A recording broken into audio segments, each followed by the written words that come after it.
Yeah, I'd like to second what Jeffrey just said about Roshana's work with young ISES as well. ISES has a similar program that's coming underway. We had a great turnout and the greatest set of events in Cancun in November. Roshana's been a real leader in getting both of these young-oriented organizations moving forward, and I really appreciate all your hard work too. Frank DeWinter. Ron, you've already talked. Can't give you another chance. Frank DeWinter, I think you're next.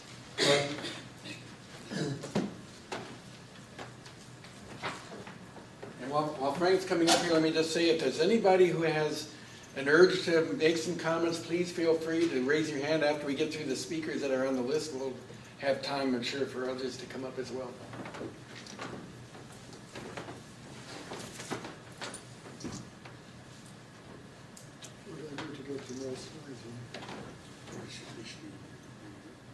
Okay. I've got a whole bunch of slides, and what I'd like to talk about is not just the birthday celebration of ASES, but what I have done together with ASES and what ASES means to me. This shows our founder, Farrington Daniels, is the second on the left in the front. He was a chemistry professor at university. He wrote very widely used textbooks. And towards the end of the war, he was the director of everything that happened in the Chicago area on the Manhattan Atom Bomb Project. That's why he's shown here, celebrating Fermi's nuclear reactor together with Fermi. Farrington Daniels was not just an administrator, he also invented the pebble bed reactor. But despite of having worked in the nuclear field, basically he decided that solar energy was the best hope for humanity. In 1954, he founded what later became ISES. And he was not really an ISES solar energy technologist, but he understood what could be done. This shows the first project that I worked on when I still had hair and when I still used ties. It was a different age, basically. I came to the Jet Propulsion Laboratory to work on a committee to do the preliminary design on the Venus-Mercury spacecraft and on the Venus-Mercury mission that was Mariner 10. And I was put in charge in this preliminary program. I was put in charge of the power system. We needed a solar power system, and we had two candidates, solar thermionics and photovoltaics. And photovoltaics seemed difficult because the temperatures were so high. We had to keep the temperatures below around 140 C to keep the thing from melting. And solar thermionics was difficult because the technology was really not mature. My first papers at ISES demonstrated or documented the fact that solar thermionics was not mature, and that solar photovoltaics needed to have the panels twisted so that you only got a very small edge of sunlight. And that was done was very successful. I wrote at that time, when I was at JPL, I wrote a do-it-yourself manual to use solar energy to heat pools. This manual was very popular. The Copper Development Association distributed 100,000 copies of it. And this is what the collector looked like. Basically a copper roof with tubes soldered to it. This is the flow diagram. The little valve at the right-hand side lets in air when the pump stops so you don't freeze the collector. This shows what Ronald Reagan did to the ASES membership. When he cut the budget by about 80%, half of our members died, left basically. And that was not the major difficulty. The major difficulty was that he destroyed the establishment that was growing up in solar energy R&D. And that has never been recovered. I was very closely associated with ASES at that time. In 1978, I was the chair of ASES. In 1982, I was the chair of ASES. And in 1984 and 85, I was again the chair of ASES. And let me tell you how that happened. When the membership went down, we didn't only lose members, we just about went bankrupt. And the executive director was pretty immature. He didn't tell us about it. So in 1983, Don Aiken, who was the chair at that time, suddenly learned that basically we didn't exist anymore. We were $200,000 underwater, and this executive director had essentially misled us. So Aiken had a terribly difficult year. He kicked out the executive director. He rebuilt basically the ASES structure, and he was really involved in saving ASES. If it wasn't for Don Aiken, we wouldn't be here. At the end of 1983, Donegan was essentially worn out. It couldn't continue. So it took us 5 years to recover. I came back in 84 and 85, and then Bruce Hunt came in 86 and 87. And in those years, we ended the debts, and when 88 came around, Mike Nichols, was given a society which was much smaller, but at least we weren't broken anymore. But we recovered, we became a smaller society, but financially healthy, but the solar energy establishment in R&D never recovered. And neither Bush Sr. nor Bush Jr. has done much of anything. Clinton has talked enormously, didn't do a damn thing. Obama is extremely concerned about global warming. And who has he appointed to head DOE? Ernest Moniz, who's a petroleum character. At MIT, he had $125 million in petroleum R&D to do research, and now he has DOE. Nobody expected him to do anything in solar energy, and he isn't doing anything. This is the solar water heating thing I worked on for a long time. The left-hand side of that picture is quite clear. We use the Hottle-Willier technology for the collector. I came up with a heat exchanger factor, which tells you what the heat exchanger does in that thing. So that is not a difficulty. The right-hand side stinks. The two-tank system is terrible. You only get solar heated water to the backup tank when you use water. If you go on vacation for a year, you might as well not have the solar system because it doesn't do a damn thing. This particular backup system can lose as much as 4% of its energy content per hour, which means that in a 24-hour period, you lose just about a whole tank full of hot water. When you're on vacation, you're not using anything, but you get charged for it. If you go on vacation for a full year, you get charged for 340 tanks full of water, even though you didn't use anything. And then my system has solved that basically. You stick the backup tank on top of the solar tank with a little double chimney in the between. You've got the solar thermal, this diode that goes up. You use a backup heater, you use a heat pipe with a separate condensate return. These two pictures show you what the double chimney does. Without the double chimney, if you heat the bottom tank with solar energy, the upper tank is very much lower in temperature.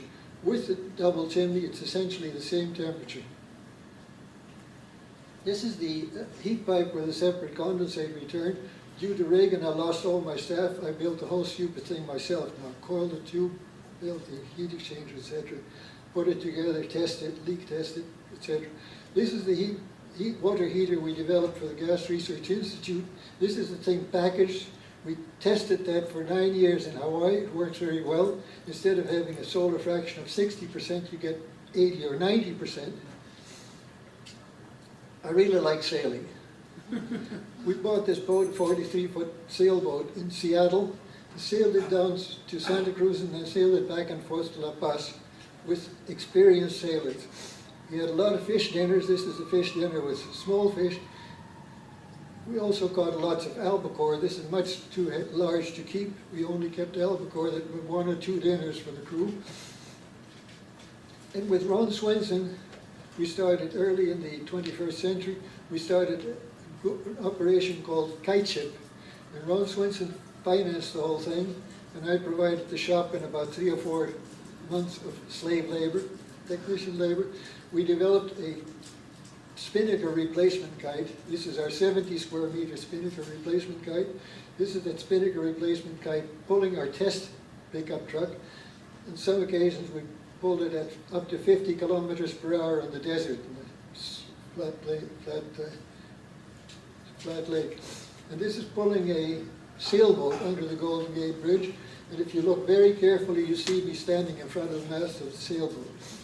And this is, we did that under contract for the Oracle Sailing Group, which was testing, working in New Zealand. This shows the 70 square meter being launched off the Oracle boat. We also built bigger ones. This is a 280 square meter gadget. In zero wind, there are people that are pulling it across the desert, inflating it. We also tested it with our pickup truck, but we only tested it under 0 wind condition, backing up the truck. If we'd done it under wind conditions, it might have killed us. It was picked up the whole damn. This is a really big one. This is 420 square meters, being flown by a racing sailboat out of Sydney, Australia. They were planning to use it in the Sydney-Hobart race, but the wind was the wrong way, and the sailing committee was very, very nasty. They put a heavy penalty on it. This is what the world is supposed to look like. I've got a whole bunch of slides showing what we can expect in the future. This is what the world is supposed to look like. This is what it looks like after mountaintop removal. People are more than happy to destroy the damn world to get the last little bit of fossil fuel out of it. Airplane travel will become a luxury. Because of carbon taxes and lack of fuel, it will become a luxury. It's no longer what we expect it to be today. This is a fracking operation. Between the fracking operation, mountaintop removal, and the tar sands, we're literally tearing the earth apart to get the last little bits of fossil fuel out. This is what 55 degrees C can do to a railroad track in Australia, just outside of Adelaide. These are floods close to Hills City.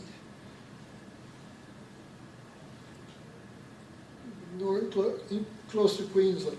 This is a flood in Buenos Aires. There are people that drowned in their car because the water rose above the top of the car and they couldn't swim.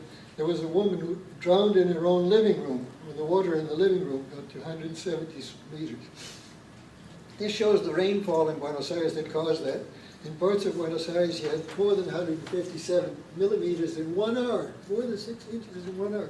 There are parts of Buenos Aires and La Plata that may become unlivable. This is a little polder that was built in the Mississippi floodplain by somebody who didn't want to be flooded. I was born in exactly the same type of thing that was maybe 1,000 times larger, a polder in the Netherlands. I was born on the 2nd floor of our house, below sea level. The airport of Amsterdam has got the runways 4 meters below sea level, and I suspect that if we have really serious global warming things, all of the Netherlands might be flooded. All of Bangalore is likely to be flooded, and in my view, I think if humanity is extremely lucky, the population at the end of the 21st century might be 3 billion people. Not 9 billion, but 3 people. And that's if we're very lucky. And if we're not very lucky, the population might be 1 million or less.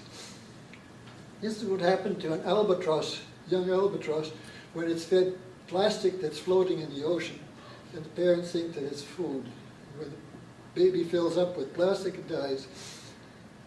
And this is what the sunsets look like in La Paz, Mexico. When we were there, it's still an unspoiled part of the world.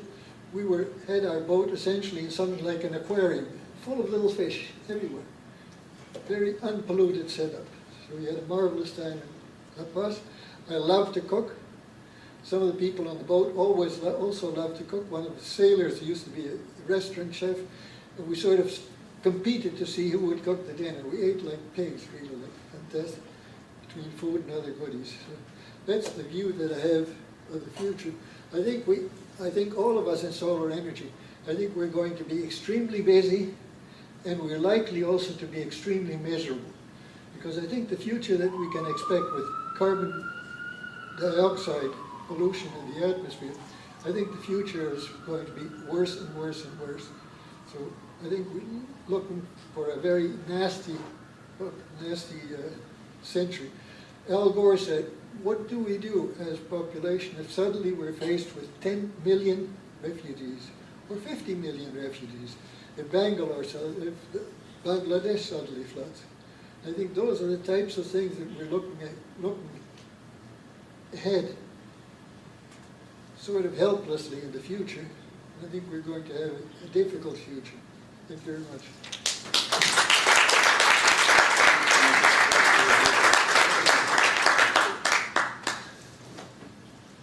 Thank you very much, Frank. Your passion and your conviction and loyalty to these societies has really been very heartwarming to all of us, and I really appreciate your comments today. We still have some more speakers. We don't have any more slides. This is my thank you slide to the presenters. This is a scene from our Young ISES event we had in Cancun last November. But we have a number of people who have asked to give a talk, and I have a list of them here. And Claudia Wentworth is... Stuart. Mr. Claudia Wentworth is back there. Yeah.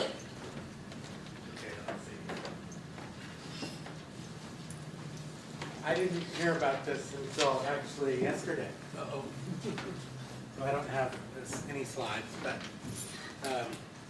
yeah, let's see. My name's Stuart Wentworth. Where is it?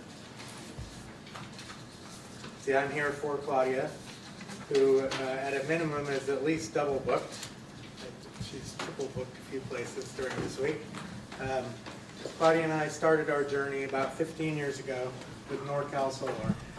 It was due to their non-biased educating by down-to-earth people that taught us, inspired us, and pushed us forward. We then learned of ASES and ISES and jumped right into the solar revolution.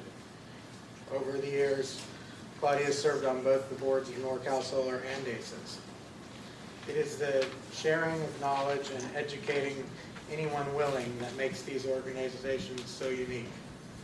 It is a personal passion of both of ours to spread solar far and wide, as well as bring the costs down in the process. And the only way to do that is through decently educating of the masses. That is why these organizations are so important.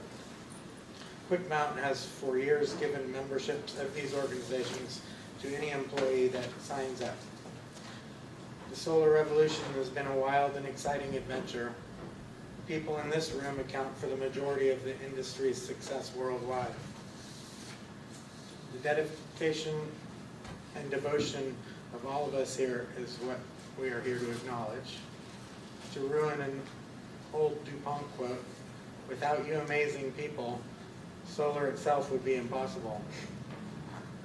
While today our solar family celebrates 60 years, we are still in its infancy, the tip of the iceberg. I know that when we meet back here in 2024, most of us will be here. And that celebration will be due to our collective brilliance, motivation, innovation, collaboration, and persistence. We have a lot to celebrate today, and we will enjoy it. And we have a lot of hard work ahead, and we will embrace it. Cheers, and see you back here in 2024.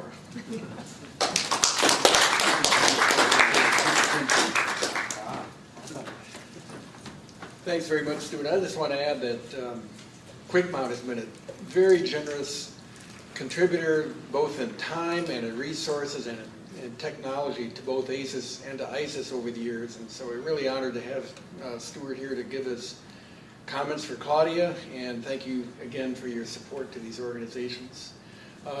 Dave Panich, our current chair of ASES.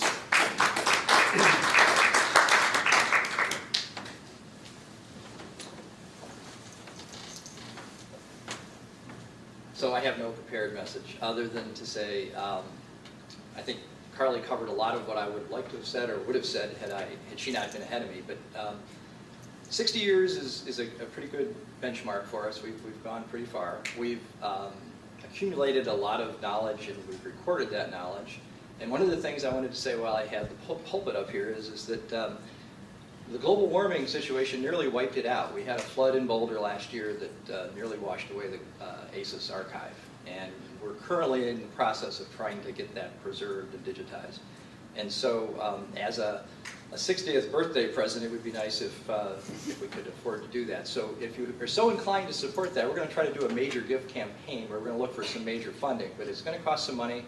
But I think it's worthwhile information that needs to be preserved. So that's one of the things as we move forward. And when I took over as chair of ASES, there were a series of things that needed attention in the same kind of vein. And one of them is improving our support of the solar tour. The conference, obviously, this year I think has been a pretty good success. We're trying to maintain that. We wanted to have a 60th anniversary conference. And I think we are on the upswing here. I think we're going to have a pretty good year. We have a new executive director who has some new energy. Jeffrey has been pursuing the next generation of people who are going to take us into that next 60 years. Obviously, there's this group of baby boomers who I've been talking to the last couple of days quite a bit about ASES and where we've been. And I think there's some valuable information to be mined from that archive and from the collective knowledge of the group. Another project we've talked about, there's nothing concrete, is an oral history of ASES, which I'd like to see happen fairly soon, since we're all getting up there. And it would be, I think, fairly valuable to the history of ISES, ASES, and probably society in general to know how we got to where we are. Ideally, as the chair of an organization that's mission is to, bring us into the renewable energy future, I'd like to think that there's a day in the future when we don't need to exist, which is kind of an odd way to think about it. But if, in fact, we do arrive at that point where solar energy is like buying electricity or gasoline from your utility or your gas station, there's really no need to have a group of people going around championing it. Although it seems like maybe those two groups do champion it, I'm not sure. They certainly do lobby a lot. So with that, I want to thank everybody for coming to the conference. I'm looking forward to everyone supporting ASES and ISES as we move into the next 60 years, and thanks a lot.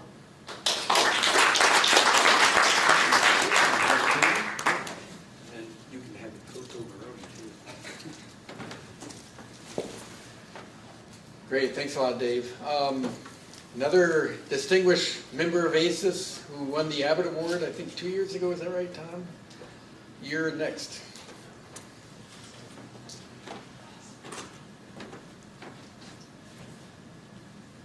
I thought that was a flute.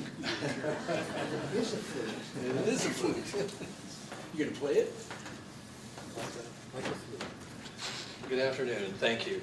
I'm Tom Stoffel, recently retired from the National Renewable Energy Laboratory, where I'm very proud to say that laboratory has the same passion that I see here at ASES. And it's been a real privilege to be a member of ASES and also to have worked at NREL. When I started May 1st, 1978, my boss told me, this isn't going to be normal, but in the next 2 days, President Carter is coming. And I want you to help set up an exhibit for the President of the United States, along with the rest of the lab. And we were I was employee number 234, so they were hiring about 15 people a day. So anyway, those are interesting times. $100 a watt for PV. I was told that in my lifetime or my career, I forget what, that soon I would, instead of having 3-tab asphalt shingles on my roof, they'd be photovoltaic. Well, I can do that now. So at the time, the specialty, the reason I was hired, I'm an aerospace engineer turned atmospheric scientist, by the way, and got into wind and solar resource assessment. And at the time, this is 1979 now, NREL, actually the Solar Energy Research Institute, put out the first atlas, Resource Atlas of the United States. And I'm sorry I don't have a picture of it here, but picture the United States with about 4 color bands of yellow going to blue. It was very broad. We didn't know what our resources were.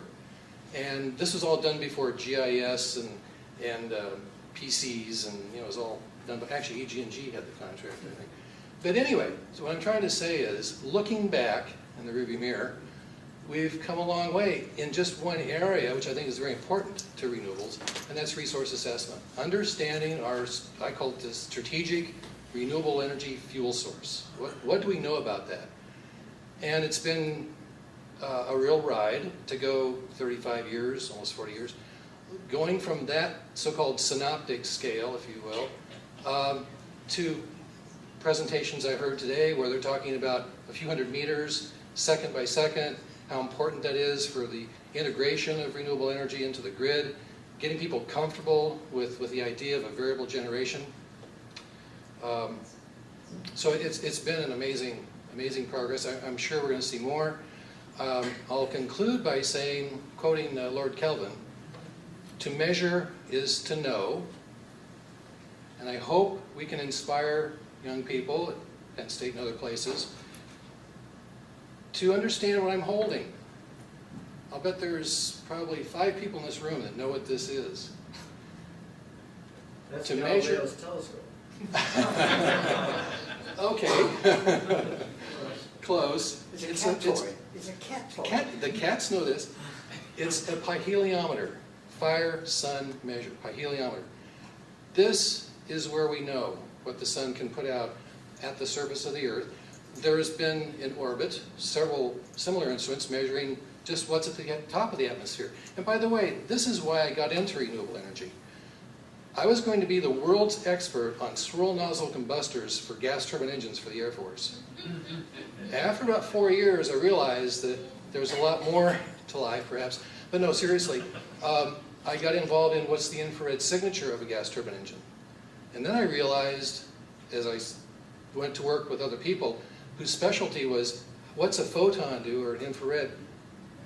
How does it work with the atmosphere? And it turns out to be a really complex problem. And I thought, well, that's where I want to work. And then it got me into solar energy. So anyway, where was I going? Measurement. To measure is to know, and we've got to keep people, this is hard work. It's boring, frankly, and really hard work.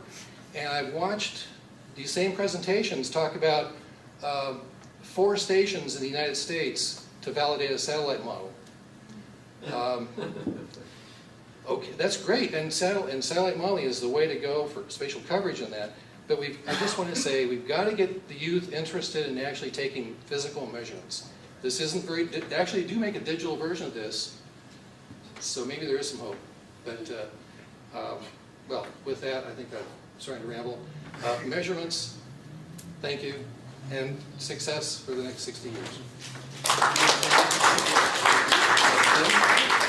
And then have a toast. And a boost. All right. And an ISES membership. Next on my list was John Perlin. I saw him last night, and he had promised to come and show the original volume of the conference proceedings from 1955, but I don't see John here today, so. I just saw him, he's overwhelmed with book sales. Oh, well, good for John. That's Yes. making money. Yes, can't get in the way of that. He's written a really fascinating book about the history of solar energy. So I have one more person on my list, Seth. We've all known Seth for many, many years. 7. Not like he was counting. I'm Seth Mage. I've just retired as Executive Director of the American Solar Energy Society, which was a year-long assignment. But I've been writing for and editing Solar Today magazine for 7 years, so I'm a relative newcomer. But Frank's talk in particular reminded me that there are people in this room and around us whose careers span the life of ISES and ASES. And I'm also reminded, my minor was British history in college, and I have long been aware that the age of coal began when Northern Europe began to run out of wood. When it was no longer economically practical to burn wood, people started mining coal, and that was only about 240 years ago. So if your career spans the past 60 years, your career has spanned 1/3 of the age of fossil fuels. And it spanned the top third. We're beyond peak coal, we're beyond peak oil, we're beyond peak natural gas. If your career is going to span the next 60 years, you will be riding the downside of that. And I guarantee you that 60 years from now, 90% of the energy consumed by civilization, assuming civilization has survived, will be renewable energy. The members of ASES have nurtured the technologies and the industries and brought them to maturity. The next generation will bring those industries to world dominance. Part of the reason that will happen is that fossil fuel, it will become uneconomic to burn fossil fuels. They'll be too valuable to the chemical industry. They'll be too valuable for other purposes.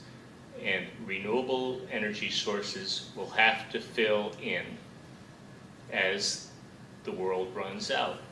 And that's going to happen over the next 60 years. The age of fossil fuels is going to span roughly 500 years. And at the beginning and at the end of those 500 years, fossil fuels are going to be a very small part of human civilization.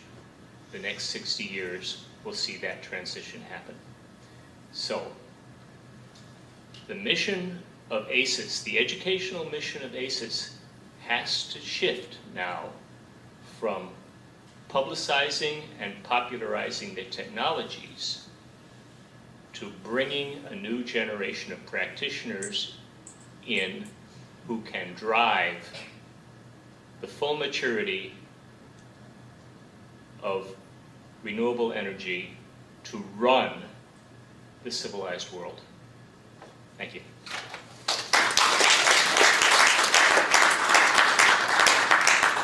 Thanks, Seth. Those are great comments. Does anybody have anything they would like to add? Yes. I hardly dare. You're going to see me tonight. I'm getting the Pioneer Award, and they said that we would have no occasion to speak, so I wanted to comment now and thank everybody. What's your name? I'm Don Watson, and I was a beneficiary of ASES, and I think the main message when I began my work at the end of the 1960s with Everett Barber, we were developing both active and passive solar houses so that when the OPEC oil embargo came around, we had people living in those. But we actually used the research published in both the ASES and ISES journals that had been representing the knowledge, not only of the 1950s, but Hoyt Hoddle and Maria Telkis were publishing their work from the 1930s. If it wasn't for that record, and so I think the message not only for the present but for the future is this invaluable organization that has recorded not only the knowledge, the know-how, but as Seth just reminded us so beautifully, the know-why. This is a practice with an ethical basis. I wanted to tell a few stories because we have a Yell-It Award winner. How many knew John? So John was a wonderful person, a mentor to all of us, particularly to me because I was publishing and he was my elder and he always had certain comments. One of his best lines was when he was appointed distinguished professor at Arizona State, was his acceptance speech was, "I'm very happy to accept this award. I had not known until now that I was undistinguished." But to Watson, he always said, editing my stuff, "Save your commas, you may need them for later." And then when I finally had a book published, which he had contributed to, and I was very proudly showing it to him, we were walking in Washington for one meeting or another, brand new book out of the press, he opens it up and he says, "Oh, I see you've misspelled the name of Alada Oldgay." So he had the editor's eye. And one of his famous comments to all of us was, "This is fine, but where is your data?" So as you know, John was a building scientist that inspired all of us who were working in the 1970s.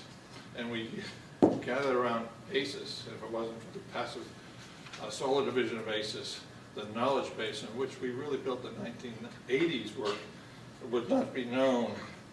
So I'm so pleased to see the hands being passed and so eagerly grasped. I think the project for schools as shelters will be so important, and let me know about it because it's just another thing that we can all help advance to make the future message that there is hope. Thank you.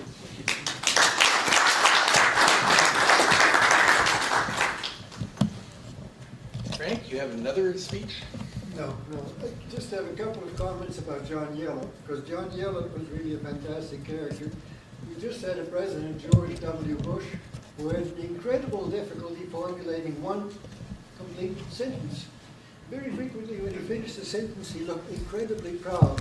I've done it again. But John Yellow was the only character I ever met who talked in a lovely, in complete paragraphs. And here you had one complete paragraph followed by another complete paragraph. And in 1977, I grabbed John, because after Karl Moore, I was going to run for chair.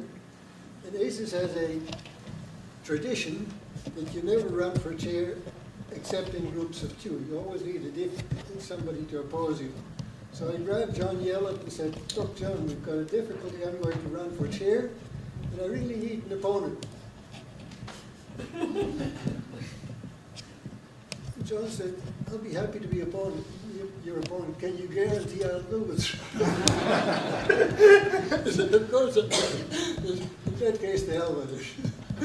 It is a wonderful character. But I have another comment about fundraising.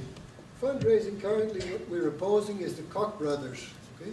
Two petroleum characters who are putting hundreds of millions of dollars into extending the petroleum age and killing everything in solar energy. As being the funding character for the solar too. Thank you, Frank. Okay, I think we need to wrap this session up. I just wanted to say in closing that I think our societies share a vision of a future world powered 100% by renewable energy. I know that that's a statement that's often challenged in today's society, but I don't think we have any choice but to get there. And I think for those of you who are able to see the global status report that's produced by REN 21 every year, you'll see that this year we've reached something in the order of 22 to 23% renewable energy. Of course, much of that is hydro, and it's not so sure that hydro can continue to grow at the rate it has in the past. In fact, it's likely to decrease in the future. So that means our wind and solar technologies and the other renewable energy technologies are going to have to come in to fill not only the place of fossil fuels, but also for some of our other traditional sources such as hydro. So I think with that, I just want to thank all of you for your participation. If you have time to get down to the exhibition hall, there's ASES and ISES and Oracle Solar are all sharing one big booth. It's one of the first booths that you see when you walk into the exhibit hall on the left-hand side. We still have a few Toblerones left and a few pens left and a few cat books left. And if you want to take just a few minutes, what's that? And I have some buttons saying I love solar. Oh, very good. There you go. Yeah, for everyone, I have a lot of them. Okay, thank you. So lots of things to take home with you, and thanks again for your participation, and I look forward to seeing all of you again in 60 years. Thank you.